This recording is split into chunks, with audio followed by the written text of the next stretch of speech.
Hey guys! It's been a while since I made a video, and I know I kind of say that in every video, but I really don't have a reason for why I'm not making this. I was really busy over the summer because I had a full-time job working at a greenhouse, which I've worked at for the past 3 years, and I also was able to work on 3 films this summer, which was pretty cool. It was more like 2.5 films because one of the films I only helped out for one day. But overall it was pretty cool to get out there and start working in the industry and see that the stuff we learned at school is actually being applied to real life work. So today I'm going to talk about the 3 experiences I had on set and also some useful tips that I learned being a PA that if you are looking to get some experience in the industry would probably be very beneficial to you. I haven't even started school and I'm already tired. The first film I worked on was called Bed of the Dead. It was a horror film done by Black Fawn Films, and they're notorious for being a horror-based production company. On Bed of the Dead, I was just a general PA. It started out 2 weeks before actual production. We started building sets because for the most part the actual movie was shot in a studio on one giant set that we built. So for the first few weeks, because I still was working full-time at my greenhouse job, the days that I had off I would be working on set, so basically I just did not get to rest at all, but it was totally worth it. Building sets was pretty fun. There was a lot of other first-time PAs there, and we were just putting up all the flats and the A-frames and painting and like constructing beams and windows and all these things, and it turned out really cool. When it came to shooting, I was basically just driving people around, gathering supplies and craft food and everything like that. I helped out a lot with the art and wardrobe department. For the first part, I was helping with some of like the costumes, like distressing them, making them look dirty and grungy. For the art part, it basically takes place in this old kind of motel. And so we had to age the walls and stuff, so we got to do a bunch of that. Working in the art department was quite fun. It's something that I've kind of opened my options to. While I still want to stick with editing, if I'm ever presented a job on set, art or wardrobe would be something that I would like to do as well. The second film I worked on was a drama, so complete opposite end of this horror film. It was called Saving Dreams, and it was done by an indie production company called True Sale Productions. This was the first film I was actually able to be on set for the full 2 weeks that we shot. Well, rather 10 days. Yeah, we shot the film in 10 days.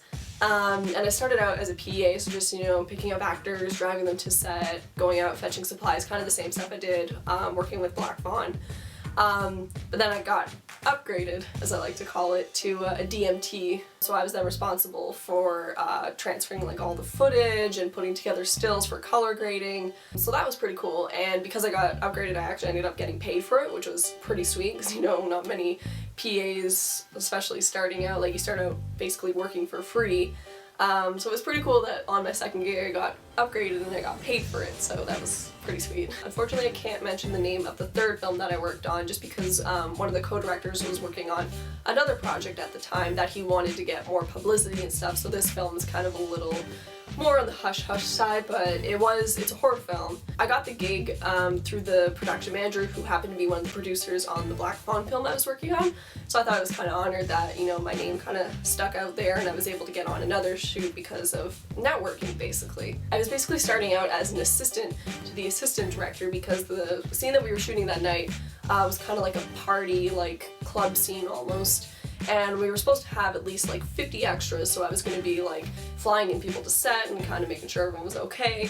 But unfortunately only about 20 extras showed up, so that kind of sucked.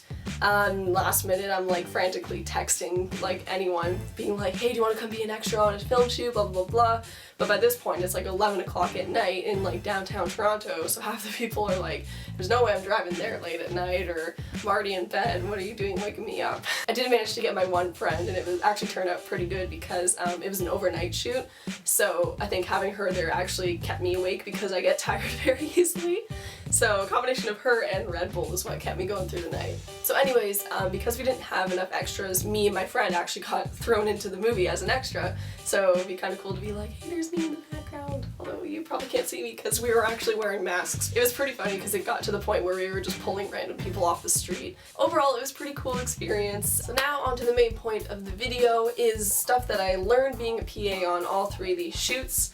If you're looking to start out as a PA in the film industry, which you pretty much have to, they say in the film industry you basically have to work a year for free before you can actually get anything good, just so you grade up your credibility and your networking skills and everything like that. So here are some tips that I learned working as a PA. First tip is that you should always carry these basic tools in your backpack. Work boots are great because on set you always have to have closed-toed shoes, and while if you're wearing just like plain old runners or sneakers or whatever, they can, you know, protect your feet from stuff that's falling, but if you're standing for long periods of time, and especially if you're like building sets and stuff where you're dealing with tools, steel-toed boots like work boots are probably your best bet because they're a hell of a lot more comfortable and they'll protect your feet better. On the note of work boots, gloves and even like a little toolkit would be very beneficial if you're building sets, and also just if you happen to be shooting on set and something needs to be fixed, you already have the tools, you can get it done, and you guys can get forward with shooting. It also helps if you have a notebook, just this way you can kind of, you know, write down some tips if you want, like if you're observing.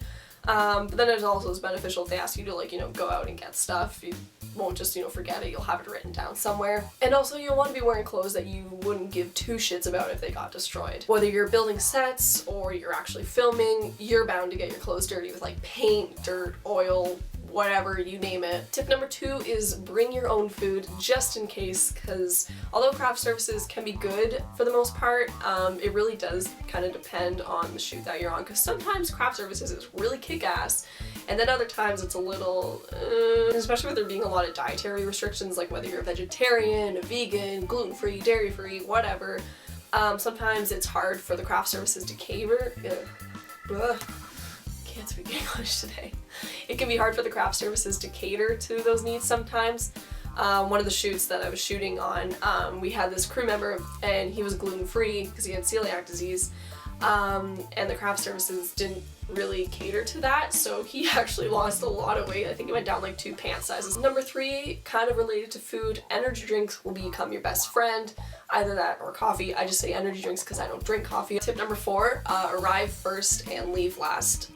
You'll find that as a PA, they usually expect you to come in before the actual main crew comes in, just so you can kind of help out like the producers, and you know, if anyone gets there or if anyone needs a drive, you can do that.